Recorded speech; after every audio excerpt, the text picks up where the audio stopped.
Close your eyes and think of our beautiful city, Portland, Oregon. With its wonderful history, fabulous shopping districts, and amazing businesses, it's a great place to live. However, a new danger has arisen, threatening both the city as well as the people living within it. In the words of K.O. Williams writing for Oregon Live, the chance of an earthquake hitting the central Oregon region in the next 50 years is between 15 and 20%. It's not even a matter of if, it's a matter of when. That being said, there's only one word to describe the potential impact of the quake: devastating. As OPB predicts, we're looking at a potential higher than 9.0 earthquake in our area.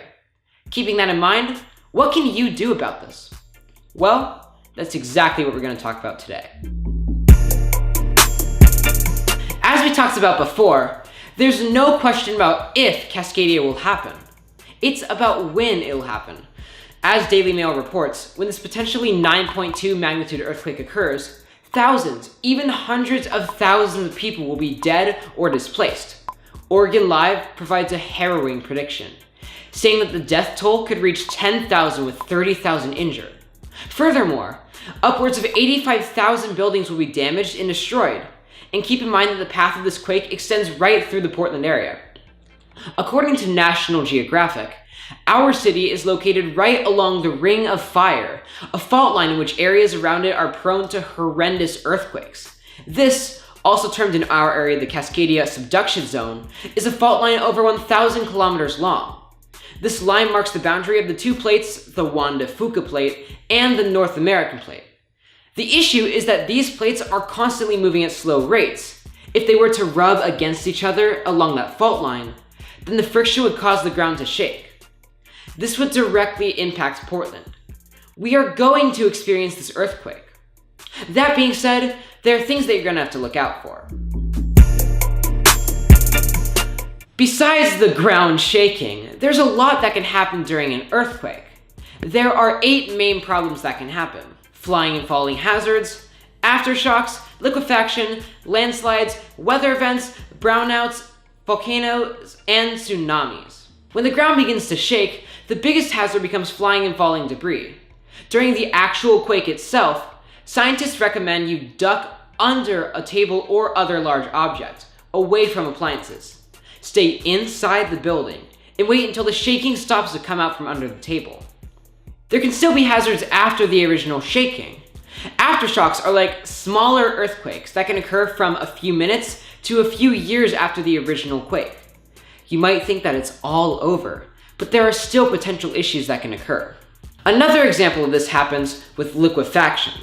Consistent with the name, when this happens after the quake, soil basically turns into liquid. Because of this, the dirt can act like potential quicksand and even form 20 feet deep sinkholes that, if fallen into, can seriously injure you. And with liquefaction of the soil, landslides can happen along hills, acting like avalanches in their potential to crush and kill people. If this earthquake were to happen during the winter, then falling snow, rain, and other weather events could be a serious issue. Keep this in mind when thinking about the quake. Another hazard of earthquakes is the possibility of a tsunami. If you live near the ocean, such as in Seaside, then you should always go to higher ground as soon as an earthquake stops. A 7th hazard of earthquakes is brownouts. A brownout is basically when the power grid of a large area fails. And when a quake happens, power lines fall down. You could be without power for days or even weeks, meaning that technology without batteries would fail to charge and work. Finally, the last and maybe the worst hazard of an earthquake is a volcanic eruption. It's well known that Oregon possesses quite a large volcano, Mount St. Helens. The movement caused by the Cascadia earthquake could cause the volcano to erupt. This in turn spreads a plethora of ashes through the air, as well as further destroys the areas around it. The eruption of this volcano could cause hundreds of deaths, all stemming from the Cascadia earthquake. You can't stop an earthquake from happening, but you can prepare for it. While I can't go through every single thing that you need here, we can talk about the basics. An earthquake can leave you without important supplies for a long time. Keeping this in mind, you should always have the essentials: non-perishable food to eat, water for drinking, which actually you can find excess of in your water heater, jackets for warmth, and toilet paper. I mean, you still need it. Make sure to carry around a flashlight for when it's dark. And, most importantly, a device to communicate with family or others, such as a ham radio. You also need to have a proper first aid kit with you. This includes things such as band-aids, gauze, hydrogen peroxide, and an inhaler if you need it, as well as pills or medications that you might have to have. Make sure to bring a whistle in order to signal to potential rescuers. I can't name them all here though. What I can say is to do your research. Look at local sources such as the Portland CERT team and ashcrest.net to learn exactly how you can prepare for the earthquake. One thing is certain. Make sure that you have enough supplies that you and your family can live on your own without any services for at least 2 full weeks. Plus, you should keep in mind that your neighbors or other people might come to your location in need of supplies. Be prepared to lose some of your stuff. All in all, the issue of the Cascadia earthquake is extremely apparent.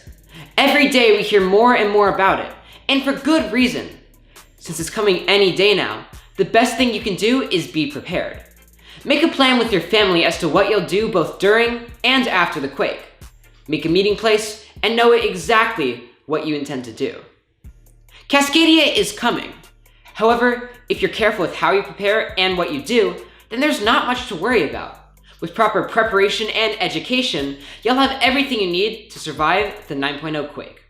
Thank you for watching. I'm Lohr, and have a good rest of your day.